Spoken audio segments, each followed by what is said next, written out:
Bonjour et bienvenue au webinaire de Faction A intitulé « Pourquoi utiliser un cube pour alimenter vos tableaux de bord ». Merci beaucoup de votre participation en très grand nombre ce matin. Mon nom est André Deblois et pour les 50 prochaines minutes, je serai le modérateur du webinaire. Tout d'abord, j'aimerais indiquer la tenue de nos prochains événements. L'atelier tableau de bord en un jour avec Power BI qui se tiendra le 27 février prochain chez Microsoft à Montréal. C'est gratuit, il reste encore quelques places. Il y aura aussi un atelier migration vers Azure SQL Managed Instance le 19 mars prochain, toujours chez Microsoft à Montréal. On tiendra également un autre webinaire mercredi le 25 mars prochain sur l'embedding avec Power BI, avec une démo de visuel Power BI intégré dans Salesforce. Je vous invite à consulter donc notre page nouvelle de notre site web pour connaître davantage tous ces événements et pour vous y inscrire. Je vous suggère également de nous suivre sur LinkedIn pour connaître nos événements à venir. Pour notre webinaire d'aujourd'hui, j'aimerais indiquer que le webinaire est enregistré et qu'il sera accessible à partir de demain si vous désirez le partager. Vous aurez également accès à la copie de la présentation dès que le webinaire sera terminé. Nous vous enverrons un courriel avec les liens pour l'accès à l'enregistrement et à la présentation.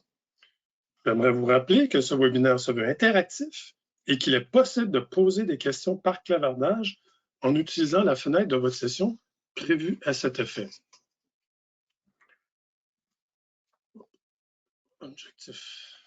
Dans un ère numérique où l'on retrouve de nombreuses données disponibles pour alimenter les analyses, les clients nous demandent souvent comment faire pour avoir une information plus centralisée, plus commune et d'avoir une meilleure gouvernance de l'information utilisée par les différents rapports et tableaux de bord. Grâce à l'objectif mentionné de ce webinaire, aujourd'hui, vous apprendrez qu'est-ce qu'un cube, les justificatifs de son utilisation avec les avantages et les inconvénients. Vous allez également apprendre des trucs et astuces d'implémentation de Azure Analysis Services, AAS, de l'écosystème analytique de Microsoft.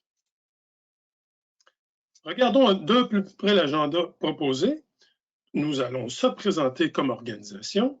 On poursuivra avec une mise en contexte de l'utilisation d'un cube et les raisons d'être d'un cube. Notre présentateur Philippe couvrira en profondeur les concepts et les justificatifs du cube.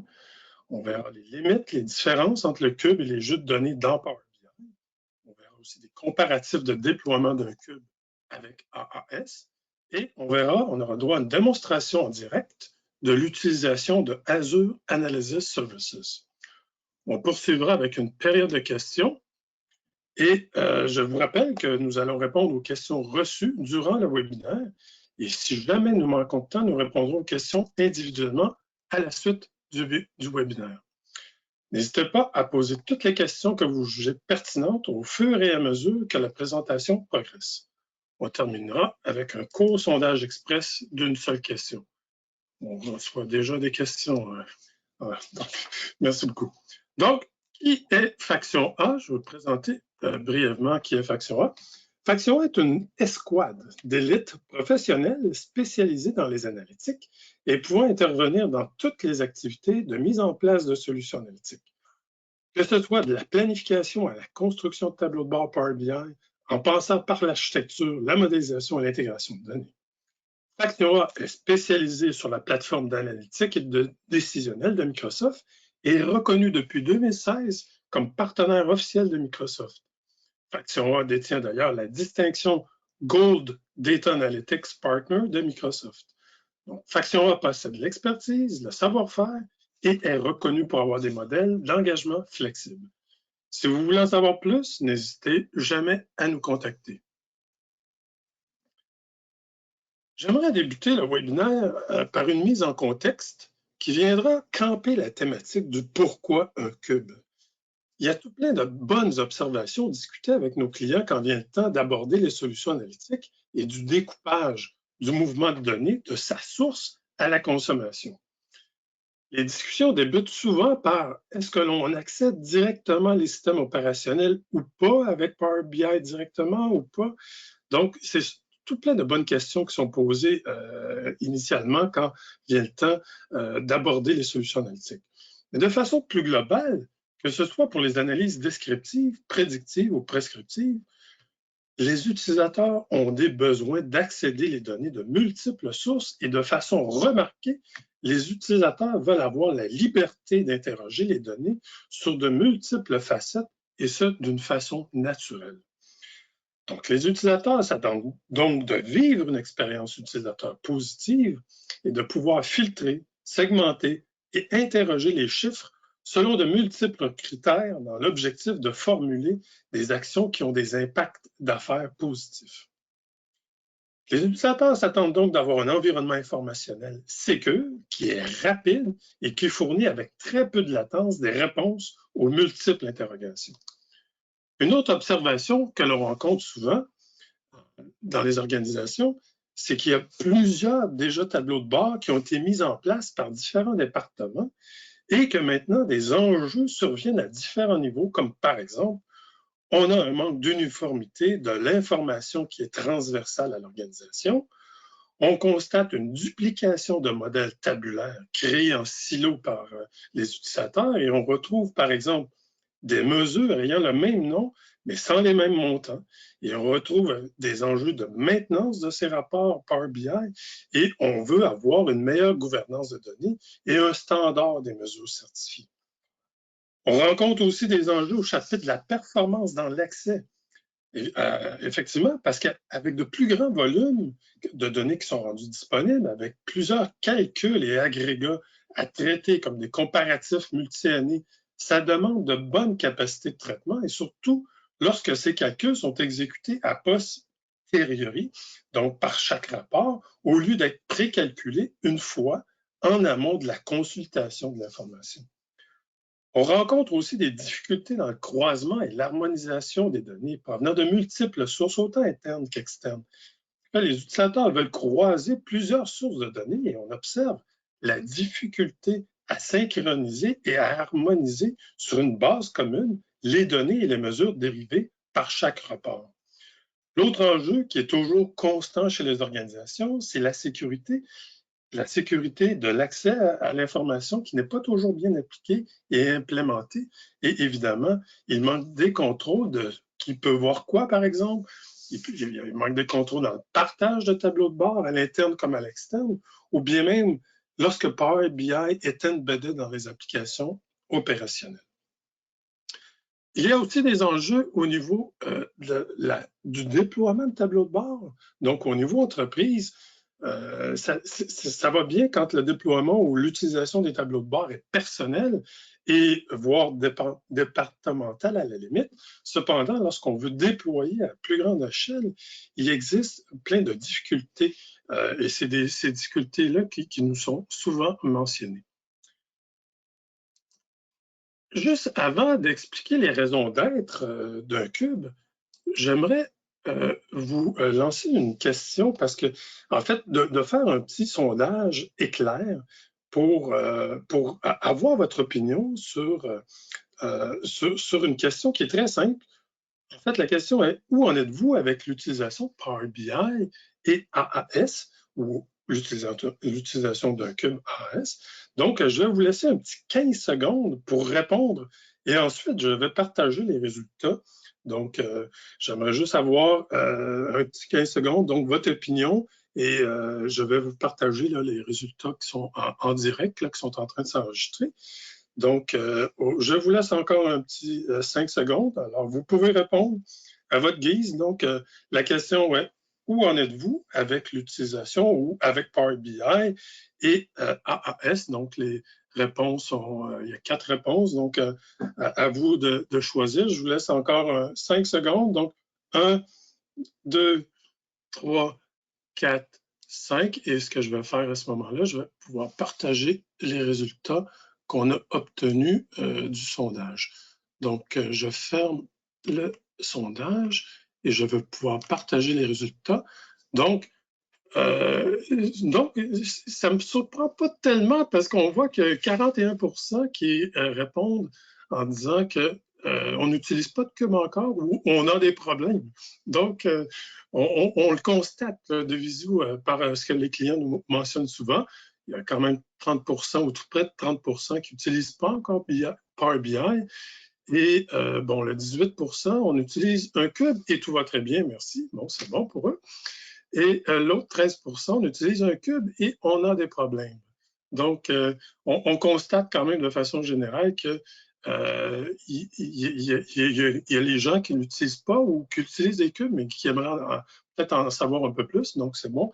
Donc, merci d'avoir pris le temps de répondre à cette question sondage éclair. Donc, en résumé, pour le contexte que je vous ai préparé, donc, et pour les raisons d'être, on mentionnait dans le contexte que les organisations désirent en fait profiter de la disponibilité des données et d'utiliser les façons modernes et rapides de les exploiter. Donc, on a mentionné des enjeux et des difficultés.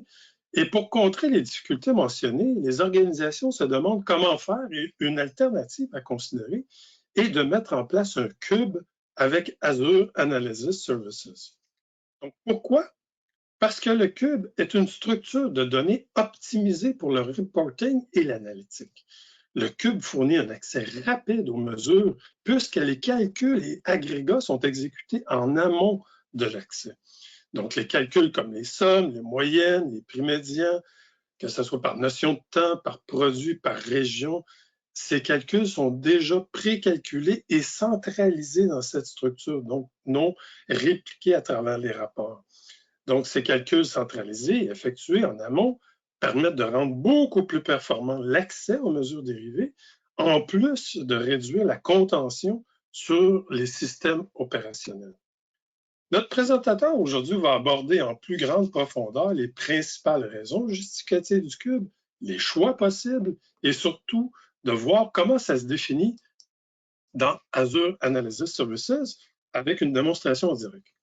Notre présentateur aujourd'hui est Philippe Torres. Bonjour Philippe. Bonjour, Philippe. Bonjour. Est-ce que vous m'entendez?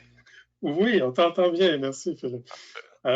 Philippe est un collègue de très longue date, en fait, depuis plus de 13 ans qu'on collabore ensemble. Et Philippe est cofondateur et partenaire de Faction 1. Philippe compte plus de 30 années d'expérience spécialisée dans les solutions analytiques. Philippe est bien connu dans le domaine et a collaboré à la définition et à l'exécution de plusieurs programmes de mise en place de solutions analytiques pour des clients autant canadiens qu'américains.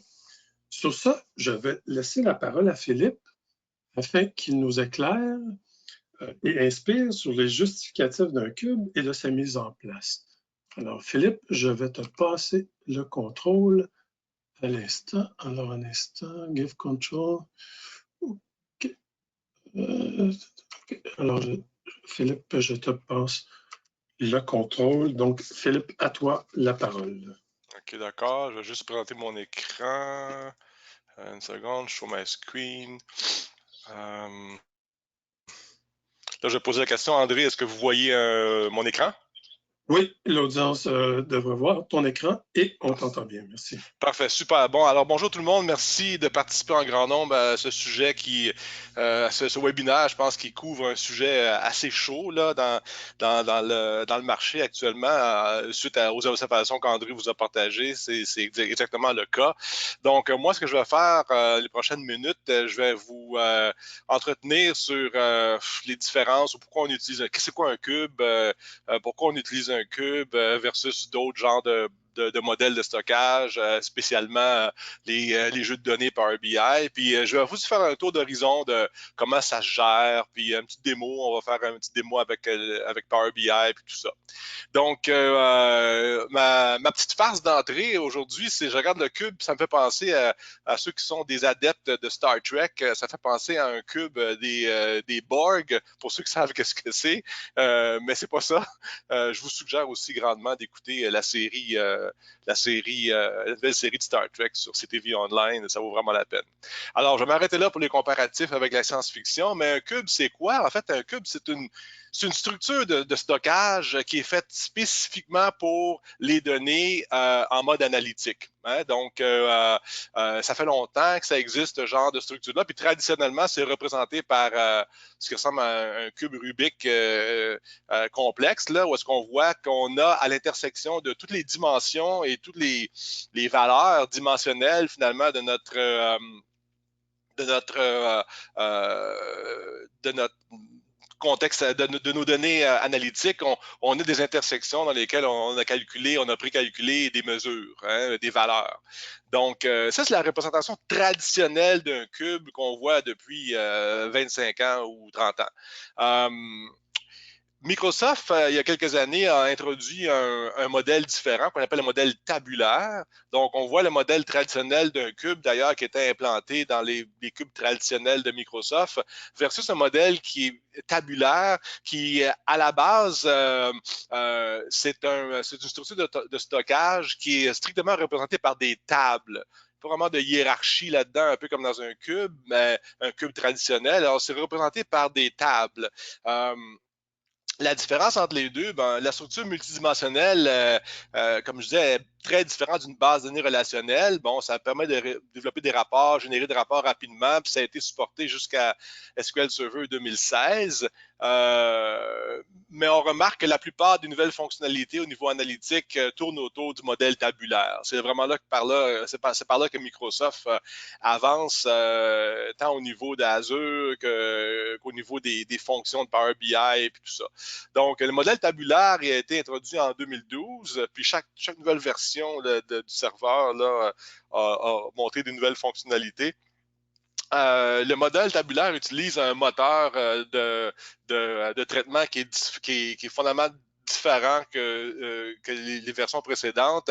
On appelle l'engin VertiPack. Finalement, l'engin VertiPack, c'est ce qu'on appelle un column store database. Là. Donc, ça traite les données en fonction du fait qu'on sait qu'en analytique, on traite souvent les données par colonne. On fait la somme d'une colonne, on filtre sur une colonne, ce genre de choses-là.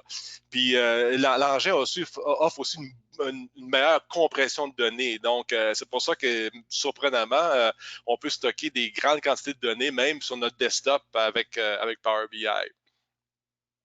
AAS, ou le Azure Analysis Services, c'est un service en mode PaaS, donc Platform as a Service, qui tourne sous Azure et puis qui permet justement d'exploiter un cube en mode tabulaire dans la plateforme Azure. Puis il y a différents modes, évidemment, vu que c'est dans l'info nuagique, il y a différents modes de consommation. Donc, c'est un service PaaS, donc c'est pas une machine virtuelle qui coûte relativement plus cher qu'un service PaaS, et c'est ce qu'on appelle du pay-as-you-go. Donc, on l'utilise, on paye tant et aussi longtemps qu'on l'utilise. Si on n'a pas d'utilisation, on peut le fermer. Donc, c'est une souscription qui est très flexible. Puis, il y a différents niveaux pas de fonctionnalité, mais de capacité, si on veut, du serveur en termes de mémoire, puis en termes d'unité de traitement, puis tout ça.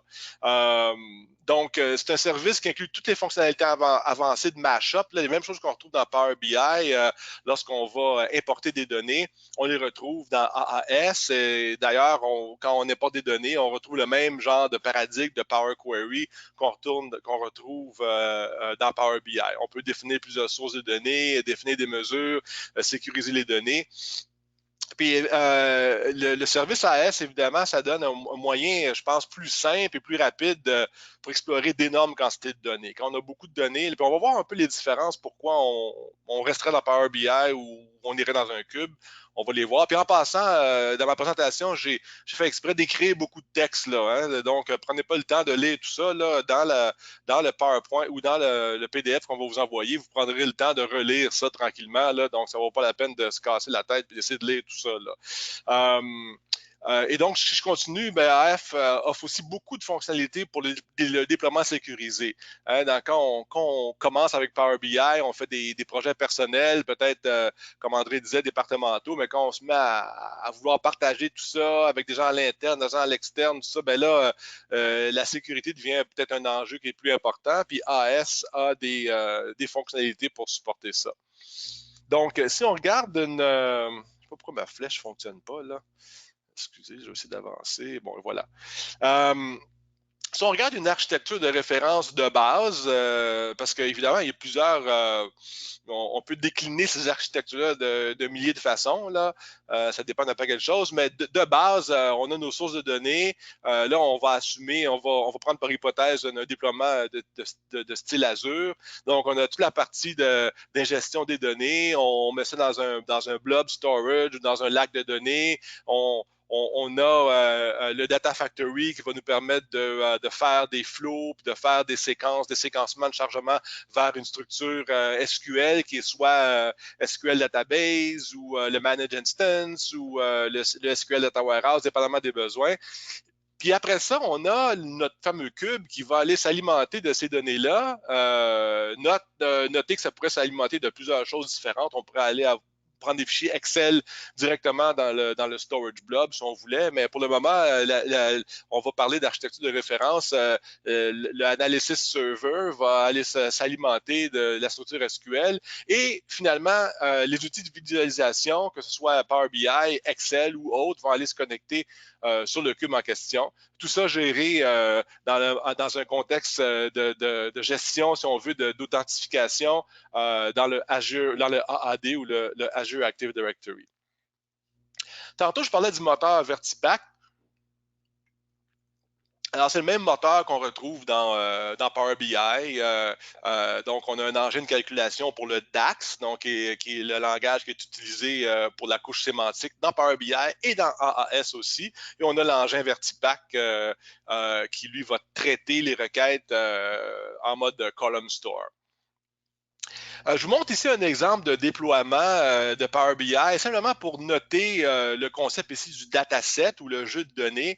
Quand on est dans Power BI, on crée un fichier qu'on appelle PBIX. Dépendamment du mode d'importation, il va contenir des données ou il va contenir seulement des métadonnées pour décrire les visuels, décrire l'accès aux données, etc. Mais dès que ça arrive dans le service Power BI, ben, on tombe, les visuels sont découplés, si on veut, là, des jeux de données. Puis les jeux de données, c'est une possibilité de déploiement aussi. Ça offre une certaine fonctionnalité qui est pas mal intéressante, mais qui, je dirais, un sous-ensemble de ce qu'on peut faire avec un cube. Donc, le dataset lui-même, on voit plusieurs organisations qui déploient des datasets, des jeux de données, et puis ils permettent aux usagers de créer des visuels sur le dataset. Il y a des limites à ça, mais c'est une façon de publier les données aussi qui est intéressante. Mais par rapport au cube AAS, si vos volumes de données sont petits, relativement petits à moyen, puis évidemment, c'est un peu subjectif quand on décrit petit et moyen, n'empêche qu'on a quand même des limites physiques, dépendamment du type de licence. Mais si c'est petit à moyen, ben c'est pas trop complexe. La complexité, elle varie aussi en fonction du nombre d'usagers, la complexité des mesures, la volatilité des données, il y a toutes sortes de choses qui rentrent dans le terme pas trop complexe, là. Mais on aurait avantage à utiliser des jeux de données et des datasets Power BI. Mais lorsque les déploiements deviennent plus complexes, dans la définition que je viens de donner il y a 10 secondes, ben là, AAS ou le Azure Analytics Service s'avère, je pense, être une meilleure solution. AAS, en fait, Power BI, c'est une version un peu réduite, si on veut, d'AAS. C'est relativement facile de porter des choses qui viennent de desktop dans AAS. Il y a des petites... avant, ça se faisait directement là, avec un bidule qu'on appelait Web Analyst, mais qui n'existe plus. Là. Mais il y a des recettes relativement faciles pour faire ça, pour porter ces choses-là d'un à l'autre. Il y a des raisons évidentes pour lesquelles on voudrait aussi porter, c'est les limites, comme je disais tantôt, de dimensionnement dans Power BI. Ben, dépendamment des licences, on est limité à 1 gigaoctet ou 10 gigaoctets. Donc, il faut voir aussi une question de grosseur.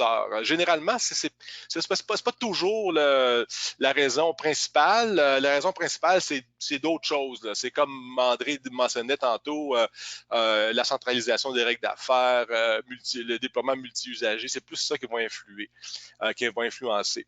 Puis aussi la fréquence de rafraîchissement, on est limité dans le Power BI Service, dépendamment du type de licence, à 8 rafraîchissements par jour ou à 48 rafraîchissements par jour. Mais tandis qu'avec AS, on peut rafraîchir quand on veut. Hein, on a cette flexibilité-là.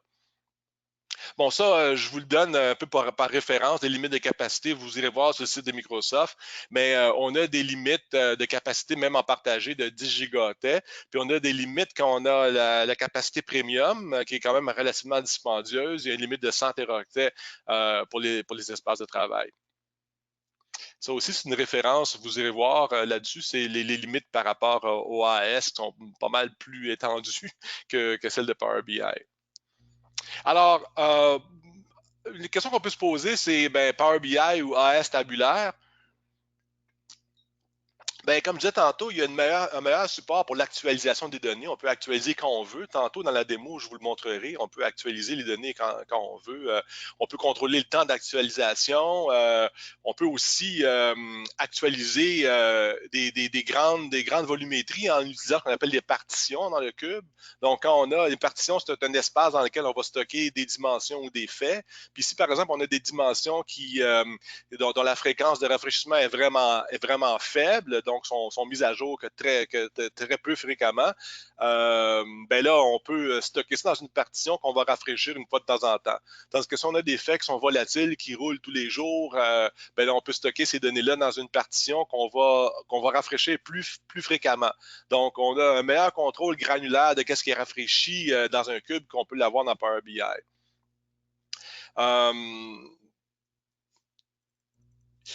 Pour se connecter aux données tabulaires, ben on peut, comme vous savez, ceux qui utilisent Power BI, il y a deux types de connexions. On peut être connecté en mode direct ou on peut être connecté en mode import. En mode import, on va importer les données dans le rapport Power BI, puis en mode direct, ben on n'importe pas de données. Les requêtes sont envoyées à la structure de stockage, qui peut être une base de données en passant, mais sont envoyés à chaque fois qu'on a une interaction requise par les visuels.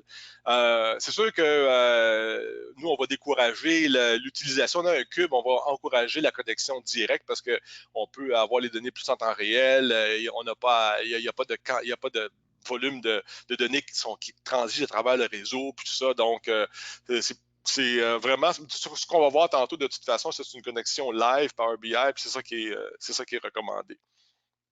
La taille des données, on en a parlé. Le seul point que je voulais faire ici, c'est qu'au niveau de AAS, la taille, elle est vraiment limitée par la RAM, dans le fond, parce que toutes ces choses-là, c'est un moteur Vertipack qui charge les données en mémoire. Puis on a des limites de mémoire par rapport à l'échelle de déploiement qu'on prend dans AAS, ou en anglais, elle est peer. Donc, on peut avoir différentes échelles de déploiement. Donc, on est limité à 10 gigaoctets, à 25 gigaoctets, à 75 gigaoctets. Il y a différentes limites qu'on peut utiliser dans le service pass. La gestion de la sécurité, c'est une autre raison.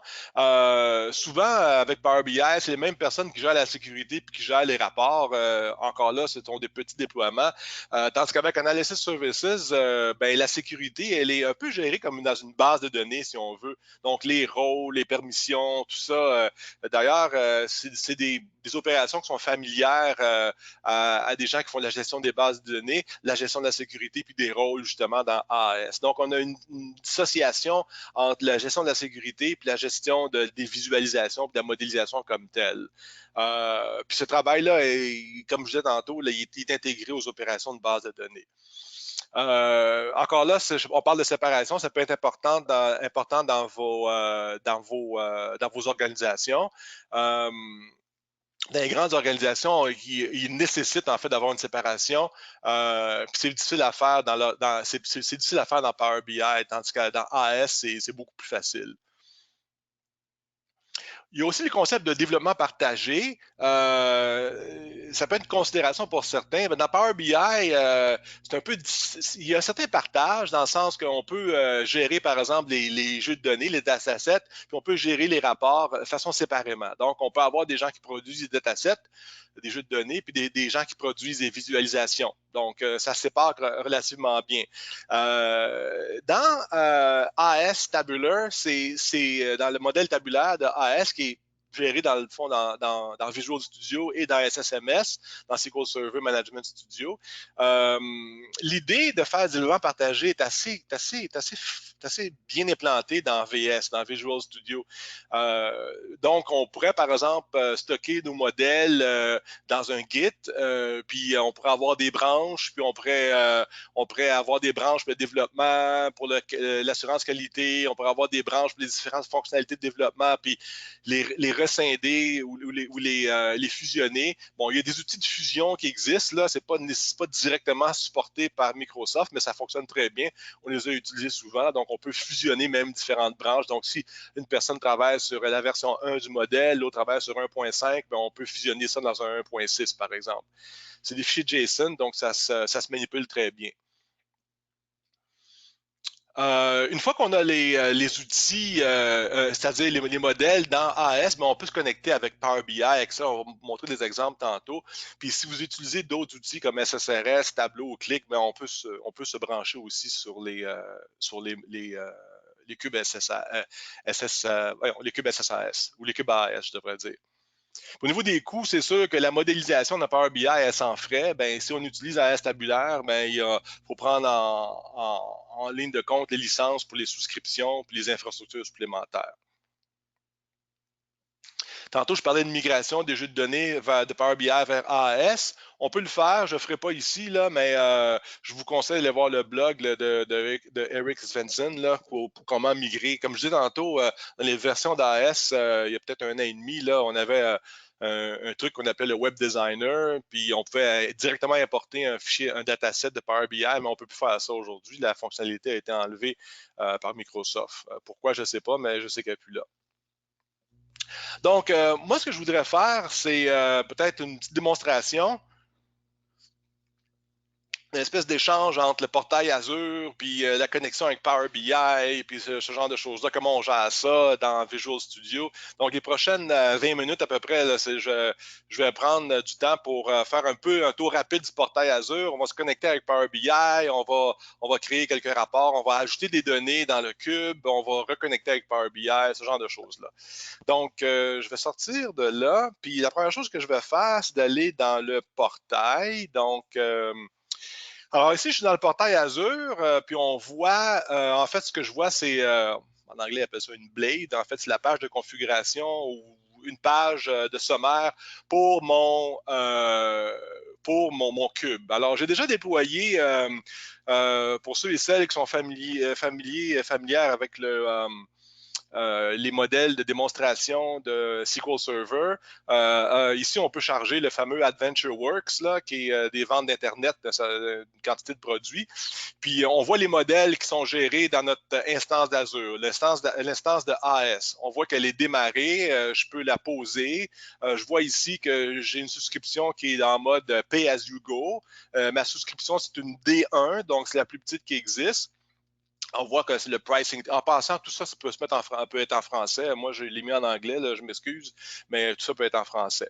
Mais les deux choses importantes, la chose importante que je veux noter ici, bon, on a l'état du serveur, oui, mais on a une chaîne de connexion ici qu'on peut directement copier dans notre, on peut copier comme un CTRL-C. Ça, c'est important parce que c'est la chaîne de connexion qu'on utilise pour se connecter au serveur. Donc, c'est la même chaîne de connexion que j'ai utilisée pour me brancher sur le serveur AAS, mais cette fois-ci avec SQL Server Management Studio. Donc, on voit un peu comme avec un serveur SQL, là, quand je connecte, par exemple, un analysis service, mais la chaîne de connexion, elle est ici. Puis, il y a différents modes d'authentification. On ne rentrera pas directement là-dedans parce que ça peut être c'est un autre sujet complètement. Mais une fois qu'on est connecté, bien, on voit les tables qui existent ou les objets qui existent à l'intérieur de notre AAS, donc de notre serveur, de notre mode, en fait, de notre base de données. Donc, je vais ouvrir une requête. Puis ici, j'ai en quelque part, j'ai quelques petites snippets de démo que j'ai j'ai développé, que je vais utiliser. Donc, par exemple, si je rentre une requête ici pour regarder c'est quoi la valeur de mes tables de vente, bien, on voit qu'est-ce que j'ai à l'intérieur. Donc, ça, c'est une fenêtre DAX. Là. J'ai du Microsoft DAX que j'ai écrit ici. Donc, on voit que j'ai du contenu dans ma table de données. Une autre petite astuce que je trouve le fun, c'est cette requête ici, parce qu'on peut quand même lancer du SQL sur ce qu'on appelle les Dynamic Views. Puis souvent, les gens me demandent ça. Ah, comment je fais pour voir la définition de mes mesures, puis tout ça. Puis on peut exécuter ce petit SQL-là qui est intéressant, qui nous montre toutes les mesures qu'on a dans notre cube. Donc, on peut prendre ça, mettre ça dans un chiffrier, dans un document, puis publier ces choses-là pour les utilisateurs de notre cube. Donc, ça, c'est un petit truc, astuce que je trouve intéressant. Une chose que je vais faire, c'est d'aller me connecter maintenant dans Power BI. Donc, ici, j'ai ouvert mon Power BI. Il n'y a rien dedans. Je ne suis pas connecté sur rien. Je vais retourner dans mon portail Azure. Je vais ramasser ma chaîne de connexion. CTRL-C. Je vais retourner ici. Alors, je vais aller chercher des données. Alors, quand je vais chercher des données dans Power BI, il va me demander quel genre de source de données. Alors, je vais aller sur Azure. Et puis, je vais aller dans Analysis Services Database. Et puis, je vais rentrer ma chaîne de connexion. Je n'ai pas besoin de mentionner la base de données. Puis ici, on voit le mode d'importation ou le mode Connect Live. Alors, moi, je vais choisir Connect Live. OK. Et puis, il va me demander maintenant mon authentification. Vu que je l'ai rentré tantôt, elle est déjà cachée, donc je n'ai pas besoin de rentrer mon mot de passe. Puis on voit ici ma base de données AdventureWorks. Si j'ouvre ça, ce que je vois ici, c'est ce qu'on appelle des perspectives. On va y revenir tantôt. Tout ça pour dire que le mot modèle ici réunit tous les objets qu'on a dans notre cube. Donc, je vais faire OK. Puis du côté droit, maintenant, on va voir les champs qu'on a dans notre modèle. Donc, on a des champs dans Customer, on a des champs de date, on a des champs dans la géographie. Bon, alors moi, ce que je veux faire, je vais faire un petit rapport rapidement. Je vais prendre mes ventes totales d'Internet. Donc, on voit que c'est un certain montant, puis je vais les distribuer par pays. Donc, je vais aller dans ma dimension géographie, puis je vais prendre le Country Region Name, puis on voit ici qu'on a des ventes par pays. Bon. Alors, ce que j'aimerais faire, c'est de rajouter au cube, je veux rajouter, moi, la notion de budget, parce que je veux comparer les ventes réelles par rapport au budget qu'on s'était donné en début d'année pour voir comment est-ce qu'on est par rapport au budget. Donc, idéalement, si je reviens à mon petit dessin d'architecture, mon petit dessin d'architecture de référence, ben, en quelque part, il faudrait alimenter peut-être un chiffrier, peut-être une base de données, peut-être que ça sort de votre système opérationnel, je ne sais pas, ça peut sortir de SAP ou de Oracle Financials ou je ne sais pas trop quoi. C'est plus ou moins important, mais on irait ingérer cette donnée-là, puis on aurait récupéré cette donnée-là dans notre cube. Donc, traditionnellement, on ferait ça comme ça. Là, pour les besoins de la cause, ce que je vais faire, c'est que je vais me créer une table. Donc, je vais maintenant aller dans Visual Studio, que j'ai ouvert ici. Alors, Visual Studio, les nouvelles versions de Visual Studio viennent avec ce qu'il faut pour aller gérer des projets AAS. On appelait ça les SQL Server Data Tools, mais maintenant c'est intégré. Puis donc, on a l'enveloppe de Visual Studio, mais des choses spécifiques à AAS. Je ne fais pas une démo complète de ça parce que c'est trop long, mais ce qu'on peut voir sur le côté ici, c'est qu'on voit qu'on a nos fameuses tables qu'on retrouvait dans notre SSMS tantôt. C'est les mêmes tables. Alors, si j'ouvre ces tables-là, ben, je vais avoir des colonnes, puis je vais avoir des mesures, puis je vais avoir des relations, puis tout ça. Il y a deux modes de visualisation. On peut le voir en mode tabulaire. Ce sont les tables. On a ici nos fameuses tables. Là, elles ne sont pas pleines, mais on peut charger le cube local pour avoir des données de démonstration ou des données, si on veut, des échantillons de données pour essayer de comprendre ce qui se passe là-dedans. Pour le moment, j'en ai pas. Puis on a un autre mode de représentation aussi qui est le mode de modélisation, où est-ce qu'on voit maintenant le modèle de données. Alors, le modèle de données ici, c'est géré, c'est lu de A à, c'est lu de Visual Studio du Cube, mais c'est aussi généré par Visual Studio. Donc, on voit qu'on a nos fameuses tables. Toutes les tables semblent être visibles.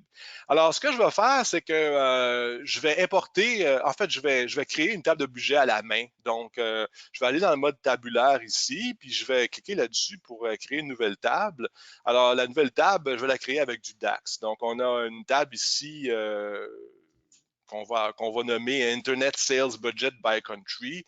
Donc, je vais aller copier le DAX ici, puis on voit que la table, elle est créée. Donc, on a nos budgets par pays. Puis, en fait, je vais aussi renommer la table parce que le nom par défaut, il n'est pas significatif. Donc, double-clic sur Calculated Table. Je remets ça comme ça. Bon. Alors, maintenant, on a créé une nouvelle table dans le cube. Puis si on va dans le modèle de données, on voit que cette table-là est ici. On va la déplacer vers la table géographie parce qu'on va s'en servir tantôt. On pourrait penser dans le fond que c'est une table de fait qui représente simplement c'est quoi notre budget par pays. Alors, ce que je vais faire une opération importante ici. Je vais déployer le cube. Donc, une option bâtir ici, Deploy Solution. Ce que ça fait, c'est que ça envoie les nouvelles définitions des métadonnées du cube vers le serveur AAS et puis ça recalcule le cube en question ou les tables en question. On me demande encore mon identifiant. Question de version, c'est pas grave. Alors, ce qui se passe ici maintenant, c'est que le metadata est déployé et puis on voit que toutes les rangées sont traitées. Alors, un petit mot de 10 secondes là-dessus sur le traitement des données. AAS va détecter l'état de traitement de chacune des tables. Donc, si une table n'a pas à être changée, à être retraitée, il ne va pas la retraiter. Donc, quand on fait un déploiement, si nos tables n'ont pas été modifiées, si les données n'ont pas été modifiées, on n'a pas besoin de les retraiter. C'est pour ça que ça va vite comme ça. Là. Sinon, ça irait un peu moins vite, mais ça va quand même pas mal vite là, pour traiter des données. Donc, on voit que les metadata ont été déployés. Alors, si je fais Close, je vais retourner maintenant dans mon Power BI, puis je vais aller rafraîchir mes données. Alors, on remarque ici, les données ne sont pas rafraîchies, mais quand je fais un refresh, alors, j'ai une nouvelle table qui apparaît ici. C'est ma fameuse table de budget. Si je la dépose, si je l'ouvre ici, puis je prends mes budgets, je les mets là. Ça ici, je vais juste réduire la taille un petit peu, faire un peu d'espace sur mon rapport. Et puis, je vais prendre mon country name. Ici, je vais le déposer. Alors, je vois ici, ce que je vois là, dans le fond, ce sont mes budgets. Ce n'est pas mes ventes, c'est mes budgets.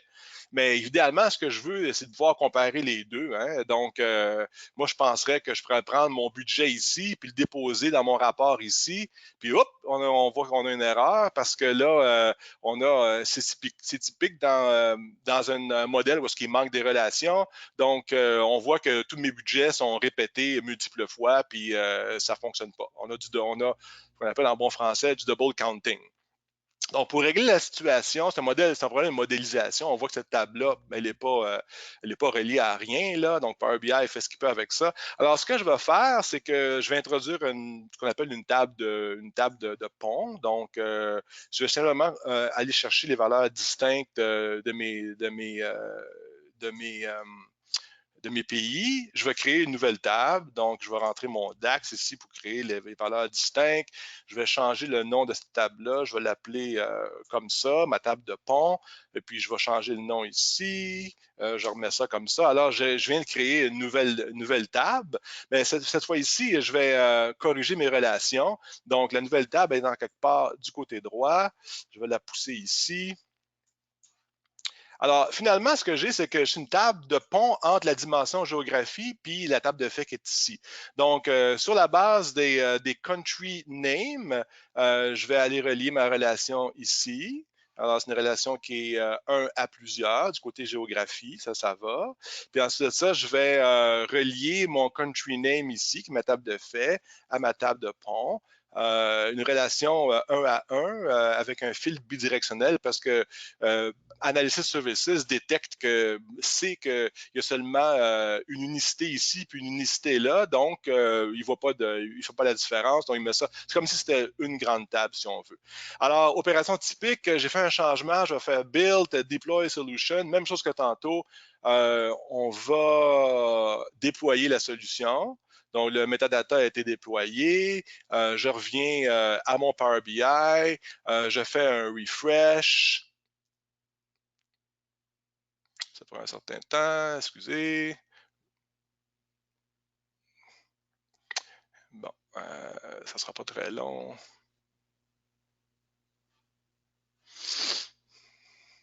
Bon, alors ça, c'est la partie de la démo. Dans toutes les démos de ma vie, ça fait 25 ans que je fais ça. Il y a toujours une partie qui est plus lente, mais la voilà.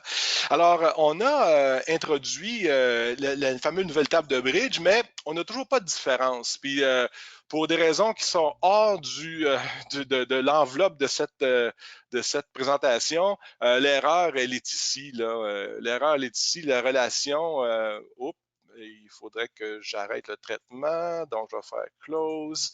L'erreur est ici, il faut que le filtre ici soit bidirectionnel, donc je vais mettre to both tables, OK. Encore une fois, je vais redéployer mon projet, deploy solution, yes. Il va déployer la solution, il va recalculer les tables, on fait un petit close. Et puis ici, quand je vais faire un refresh, bingo, on a réparé le problème. Donc, on voit maintenant, c'est parce qu'il manquait la bonne relation. Donc, le problème est réparé. Puis, on voit maintenant qu'on peut voir le budget. On voit ici que c'est le budget, puis on voit ici que c'est le réel. Donc, on peut là, à partir de ce moment-là, on peut commencer à faire toutes sortes de belles visualisations pour bien représenter ça.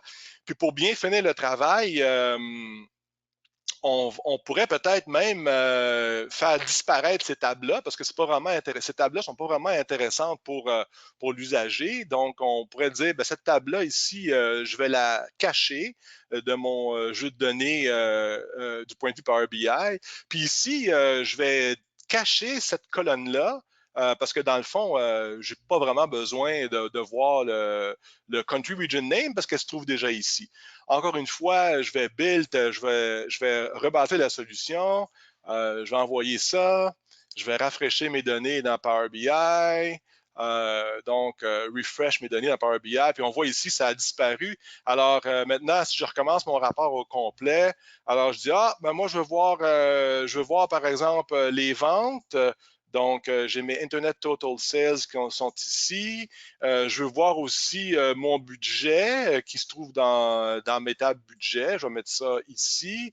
Et puis, je veux séparer ça maintenant par géographie. Alors, je vais mettre Country Region Name ici. Et on voit maintenant qu'on a notre fameuse visualisation du budget versus le réel. Et voilà. La dernière chose que je voudrais faire, c'est qu'on pourrait penser que ceux qui font l'analyse de budget, dans le fond, ils font juste ça. On va dire que c'est le cas dans notre organisation. Alors, ce que je veux faire, c'est que je voudrais créer ce qu'on appelle une perspective. Une perspective, c'est une structure. En fait, c'est pas une structure. Une perspective, c'est un objet qui nous permet de voir seulement les tables associées entre elles pour un certain sujet. Ce que Microsoft appelle une perspective. Alors, je vais aller dans mon gestionnaire de perspective, puis ce que je vais faire, c'est que je vais ajouter une perspective, puis je vais l'appeler analyse budget, par exemple. Et puis, moi, ce qui m'intéresse dans l'analyse budget, c'est les ventes Internet. Je veux aussi le budget, puis je veux la géographie. Les autres choses, ça ne m'intéresse pas vraiment. Alors, je vais faire OK. Je viens de créer une nouvelle perspective. Encore une fois, je vais déployer la solution. Je vais faire Yes. Alors, on déploie la solution, on calcule les métadatas.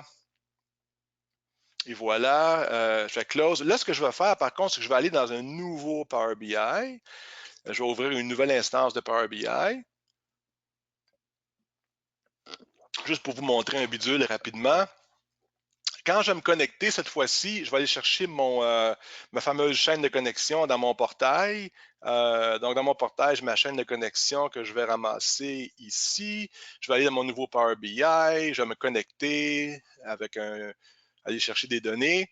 Je vais mentionner que c'est Azure, l'Analysis Service Database. Je vais remettre ma chaîne de connexion qui est ici. Bon, là maintenant, ce qu'on va voir, c'est que dans ma base de données, j'ai maintenant deux perspectives.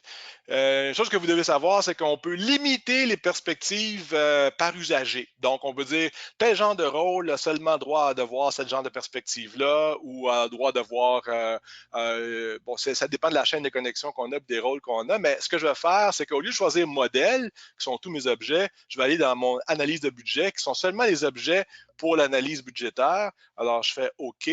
Lorsqu'on voit maintenant sur le côté, tantôt là, dans mon autre Power BI qui est ici, on voyait tous les champs du cube, tandis que dans ce Power BI-là, on voit seulement les données qui sont propres à l'analyse budgétaire.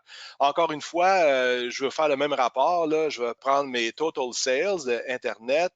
Après ça, je vais prendre mon budget que je vais déposer ici. Et puis, je vais le voir maintenant par country name. Et voilà, on a le même rapport qu'on avait tantôt dans notre Power BI qui est connecté au modèle complet versus celui sur la perspective. La dernière chose que je vais vous montrer, c'est un petit peu la différence quand on se connecte sur Excel. Si je vais dans Excel, puis je vais dans la section données, puis là, je fais Get Data. Cette fois-ci, je vais le faire from Database, et puis je vais aller chercher ça de Analysis Services. Je vais mettre le nom de serveur qui est dans ma fameuse chaîne. Puis ici, là, parce que j'utilise le MFA, le Multi-Factor Authentication de Microsoft, je vais utiliser, je laisse ça à blanc. Puis quand je me connecte, il va me demander mon authentification comme la façon usuelle quand on fait le MFA. Alors, ce qu'on voit ici, c'est la même chose que tantôt, mais c'est une interface un peu différente. On voit nos fameux deux perspectives. Donc, on peut prendre le modèle ou on peut prendre l'analyse budget. Je vais prendre l'analyse budget. Je vais faire finish avec tout ça. Yes. Puis ce que ça crée, c'est que ça crée une table de pivot. Ça crée un pivot table.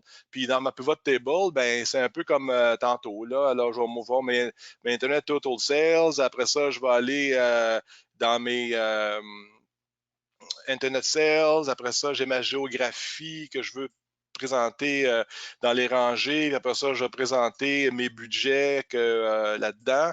Puis on voit la même chose que tantôt. Ben, c'est sous forme différente. C'est simplement que maintenant, on est dans Excel. Puis on